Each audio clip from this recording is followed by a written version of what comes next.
She's asking about what causes protein in the urine in pregnancy.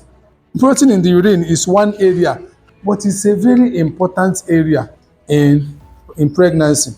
When you see protein in a normal person who is not pregnant, if that protein remains consistently for a long time, sometimes it signifies that there may be underlying kidney disease trying to manifest. There is what we call glomerulonephritis. It's a kidney disease that is present in some young people, and sometimes it can manifest with hypertension.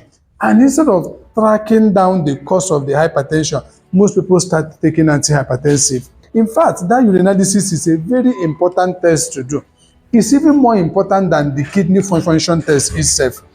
I don't know if you understand. Like, kidney function is trying to tell us that the kidney actually has a problem, but urinalysis can tell you if the kidney is about to have a problem. Do you understand what I'm saying? Now, kidney with a very wide reserve in that even if you remove one kidney totally, you remove that one kidney, with one kidney that person can still live a normal life and you will not know that there's any problem. In fact, if you remove one kidney and divide the other one further into two, that person now have only 1/4 of the kidney mass he's supposed to have. That person can still live a normal life. You can still do the kidney function. It appears okay.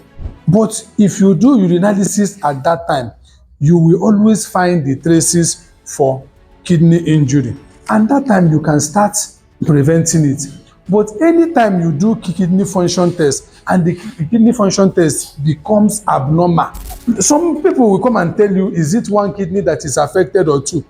The truth is that once there is symptom, it means that more than 70% of the kidney has been destroyed. And what can actually tell us that there is possibility of kidney injury sometimes is urinalysis, not kidney function test, because the kidney function test might be deceptively normal.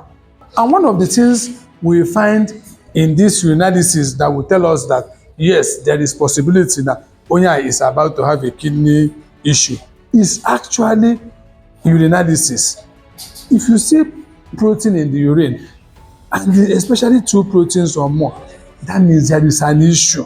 But in pregnancy, we might not hold it so strong. If there is protein in the urine in pregnancy, we might say that this is caused by pregnancy. But there's no way you will distinguish between the protein that is caused by pregnancy and the protein that was there before now. If there is protein in pregnancy, it is a time of following up the person. Check the blood pressure. Keep on following up of that person. If the blood pressure starts rising in the presence of protein in the urine, we might be dealing with pre-eclampsia. But once there is no hypertension, we just have protein in the urine, we follow that person judiciously until she delivers. When she now delivers, you should also follow her up for at least 3 months. If the protein eventually disappears, we are happy. It's pregnancy that caused it, and pregnancy has gone, the kidney function has returned to normal. But if after 3 months or so, there is persistent protein in the urine, in that case, sometimes the person might have to go for kidney biopsy for us to know what is about to destroy this kidney. But if you wait, and you go home, forget it.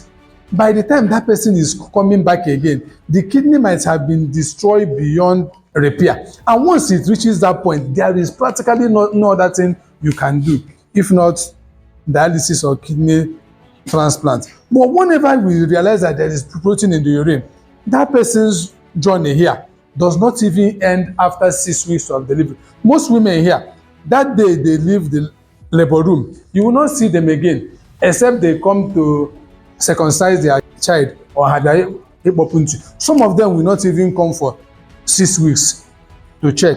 Me, I don't quarrel with them. But once there is protein in the urine that was discovered during the time of antenatal, it is a time that we must follow this patient up. We must follow the patient down to the point that eventually we see protein in the urine has all resolved before we can now tell her, let's see you in your next antenatal.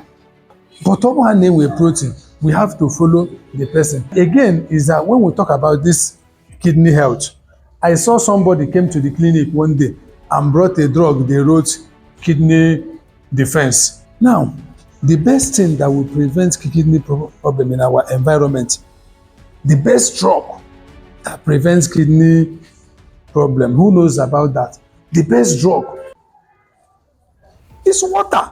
Now, assuming you want to wash your clothes, those days in the village, you see some people will take their clothes to the stream to wash their clothes. It's the same water they will use in the stream that they will use here. Why suffering themselves to go to the stream? Because that is where they will see so much water. That time, my grandmother used to say that the cloth they wash in the stream is usually cleaner than the one they wash at home. Reason because in the stream you have water everywhere. You can use as much water as you want. And once the kidney is trying to wash the body system, the more water you give to the kidney, the cleaner it will wash the system. And most people will go the whole day without taking water. And by the time you take Sprite, you take Pepsi, you take this, it doesn't take the place of water. Again, is taking drug anyhow. Any slightest headache, any slightest pain, he has to take ibuprofen. Any slightest pain, he has to take the diclofenac. And each time this person want to treat malaria, he will treat typhoid. Malaria is caused by what? Mosquito bite, right? And it's usually true when the female Anopheles mosquito bites, it gives that person plasmodium. Typhoid is caused by what? It's caused by drinking contaminated water. They are not even caused by the same thing. They don't have the same pathophysiology. So how come that anytime we want to treat malaria, we must treat typhoid? And if 10 people treat typhoid, 9 of them has no typhoid. They don't.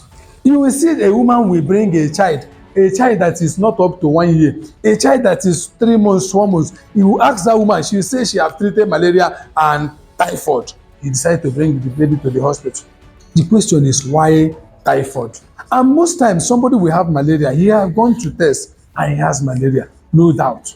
He might have headache, he might have fever.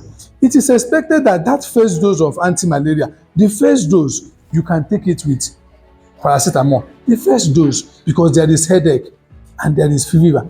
Once the headache has stopped and there is no fever, subsequently, you don't need paracetamol. Because what is the paracetamol doing? You no longer have headache. You are no longer having fever. The body pain has stopped. He will buy 1 packet of paracetamol or ibuprofen or so. He buy that one, or bottle for malaria, or bottle paracetamol, and it become a routine.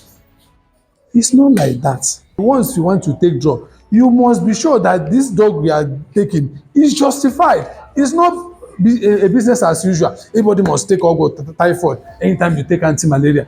And that is why the kidney problem is now rising. Because everybody can take anything. I wrote a prescription for somebody to buy a drug from UK, metformin. I bought the drug and gave to them. The guy transfer said that there is no doctor's signature and the name of the doctor is not there. For that reason, they will not give the drug. I wrote a prescription, UNTH prescription. The problem was that there was no date for them to know when that prescription was made. On that note, they didn't give the drug. I have to write another one here. We bill it to UK for them to give. See how difficult it was to get our sugar. Metformin, as common as it is, we couldn't get it easy. But here, anybody can walk out to anywhere and they will give you any drug. Then why shouldn't there be a rise in the kidney function? And everybody is now a doctor. You feel sick, that person will go to the chemist. They will collect sample and say, "Una here go culture, no staphylococcus." They will now prescribe antibiotics for you. Now, the truth is that everybody have staff. If you don't have staff, you are not a human being. For the fact that you are a human being, you have what? Staff. It is in everybody's body. That is why if you use spoon and take something from the soup, it will not sour. If you use your hand, it will sour. How then did the soup know the spoon and differentiate it from the hand? The reason is because our hand, our body contains so much stuff. It contains so much antibiotic. So the moment you put your hand there, it will start multiplying in the soap. That's just the pathophysiology. And that is why you finish taking your bath with the best of soap. After some time, you start perceiving some odor, especially in the enclosed area. Where does the odor come from? It's just microorganism that is overgrowing. It's just normal. Then why is it that you finish taking your bath in the morning, you didn't go anywhere, you stay at home? What are you trying to wash out? There is bacteria producing toxin from time to time. Some of them will come and say, we did urine culture.